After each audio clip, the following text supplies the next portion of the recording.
Teman-teman ngoprek, jumpa lagi dengan Hobi Ngoprek 75. Di video kali ini saya akan bereksperimen membuat antena HT seperti ini, tetapi jenis antenanya helikal, yang antena pendek seperti ini, dengan bahan yang mudah didapat dan cukup murah.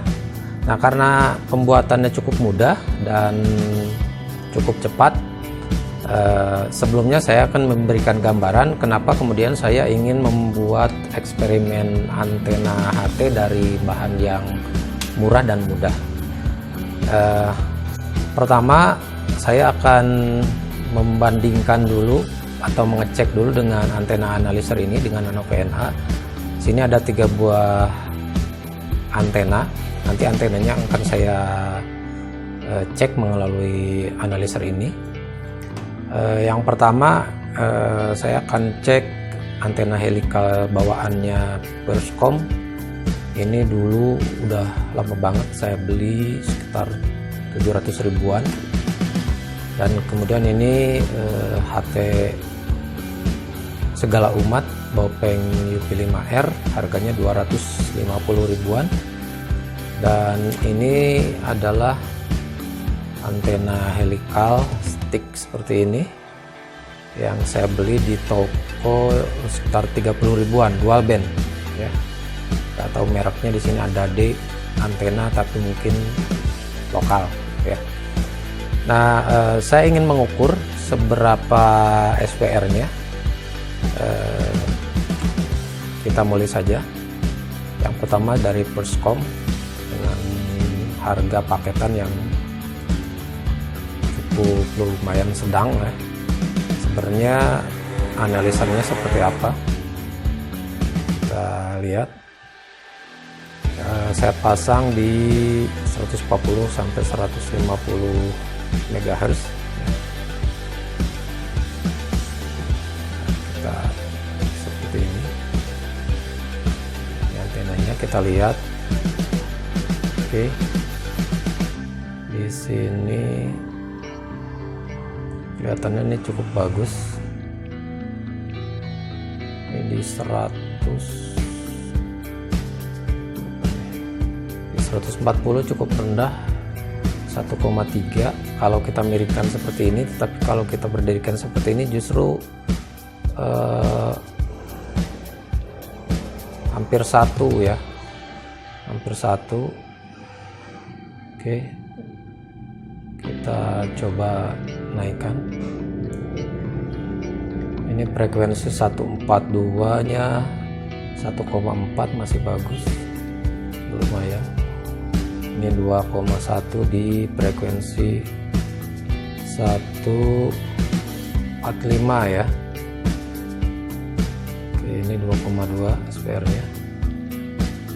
Oke, seperti itu. Jadi ini untuk antena Perscom ini ya cukup lumayan ya, karena biasanya pabrikan itu yang asli memberi toleransinya itu di maksimal 2 SPR nya. Oke, kita coba ini yang Baopeng antena sebelum Baopeng ini dulu biar soketnya sama. Ini yang antena 30 ribuan. Saya tidak merubah range-nya. Coba kita lihat. Oke, seperti ini nih, kita berdirikan seperti ini. Ini ternyata agak susah, tetapi yang terendah ini ada di 150 MHz. Kurang fokus. Tapi 3,4 ya. Semakin rendah ini semakin tinggi.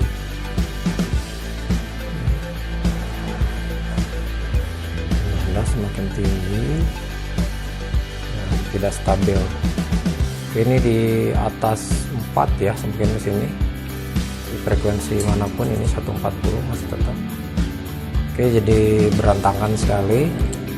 Nah, kemudian kita akan coba karena ini soketnya berbeda, maka saya pakai jumper.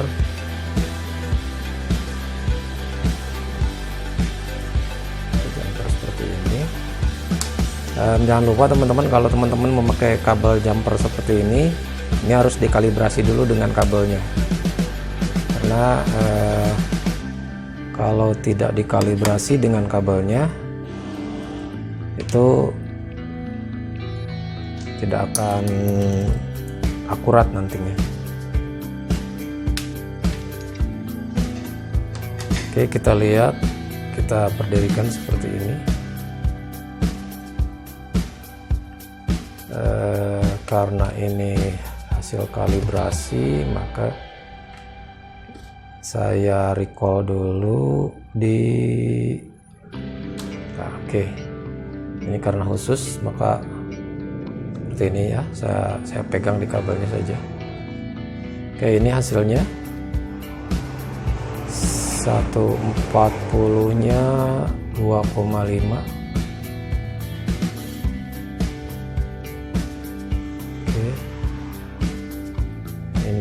Yang rendahnya kita lihat di frekuensi berapa, 146 ya, 1,5 SWR-nya. Baik, itu tadi gambaran pengukuran SWR untuk antena stick bawaan maupun yang dijual di pasaran. Dan sekarang kita mulai membuat antena sederhananya. Saya mempergunakan kawat PLN ya, ini yang semacam ini kurang lebih 2 mm kawat tunggal ya. Saya beli ini 5.000 per meter. Kemudian untuk konektornya saya pakai konektor BNC yang untuk CCTV seperti ini. Nah, ini sekalian bisa yang seperti ini atau yang tutupnya plastik, tapi saya lebih senang tutupnya plastik karena ini sudah saya potong ya yang negatifnya, bisa langsung dimasukkan ke sini nih, lebih mudah. Kalau nanti longgar tinggal disolder aja di sini sedikit. Oke, itu saja bahannya. Kita akan hanya pakai innernya saja ya teman-teman, tidak dengan groundnya. Saya tidak akan potong dulu, tapi pertama kita akan kupas dulu ini untuk memasukkan ke konektor kurang lebih 1 cm ya. Kemudian nanti kita bikin cok atau balun atau lilitan. Saya pakai kira-kira ini aja lah, ini kurang lebih diameternya 5 mili. Dililit berlawanan dengan arah jarum jam ke sini. Kita akan mengukur sepanjang lilitannya kurang lebih 3,5 cm. Kalau dalam jumlah lilitannya memakai kawat ini sekitar 9 lilit ya. Oke, akan saya skip dulu biar tidak terlalu lama. Oke, baik teman ngoprek, ini sudah saya lilit. Ini dikupas tadi kurang lebih 1 cm, nanti tinggal menyesuaikan. Nah, ini sudah saya gulung berlawanan dengan arah jarum jam ya, memakai ini kurang lebih setengah senti. Kita akan ukur ya kurang lebih 3,5 ya, 3,5 senti, sehingga ini jadi 9 lilit ya. Nah, kemudian saya akan mengukur dari sini sampai titik potongnya sepanjang kurang lebih 36 cm ya, 36 cm. Oke ya, sini ya saya akan potong dulu. Oke, saya skip lagi. Oke, baik teman-teman, ini sekarang kita sudah jadi seperti ini aja dulu ya. Ini teman-teman silakan bisa disolder. Kemudian ini panjangnya tadi saya 36 cm dari ujung sini, kalau di total sini sekitar 40 cm. Kita menganut 1/4 lambda, cuman banyak toleransi karena ini eksperimen. Teman-teman bisa mungkin dari 40 cm. Kalau punya analyzer penasaran, bisa dipotong sampai sesuai frekuensi yang diinginkan ya. Nah, ini saya coba di ini 36, ininya 3,5 cm. Kita coba analiser, walaupun memang kita tidak terlalu khawatir ya, karena kita hanya pakai inner, tidak memakai sistem loading yang memang di konslet. Jadi kita hanya pakai innernya saja, sehingga memang tidak terlalu khawatir dengan SPR sebenarnya ya.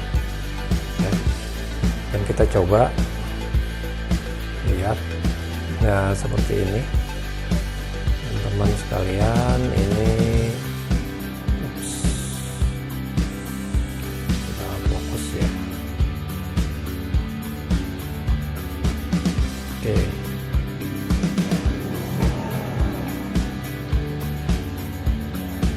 Oke, kalau kita lihat ini garis ini adalah dua. Ini yang pertama ini adalah SPR-nya.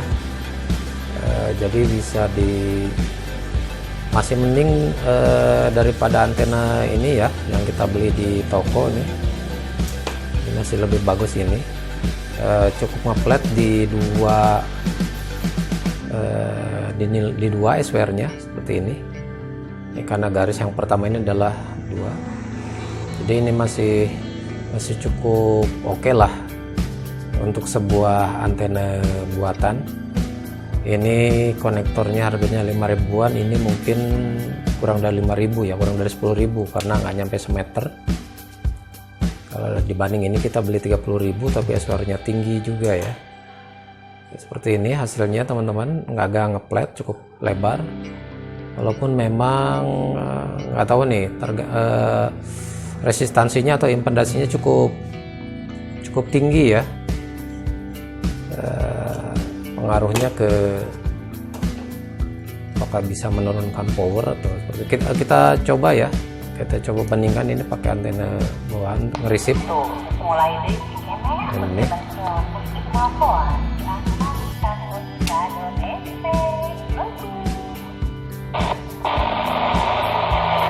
Nah, akan kita coba ya, yang satunya agak kurang bagus, kita coba pakai antena ini. Resipnya bagus. Nah, ini ternyata kita resip cukup bagus ya. Nah, resip cukup bagus ya.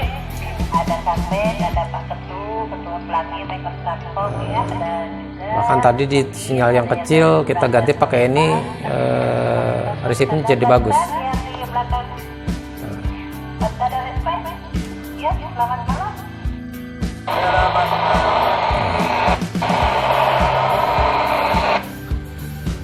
Ini cukup jauh.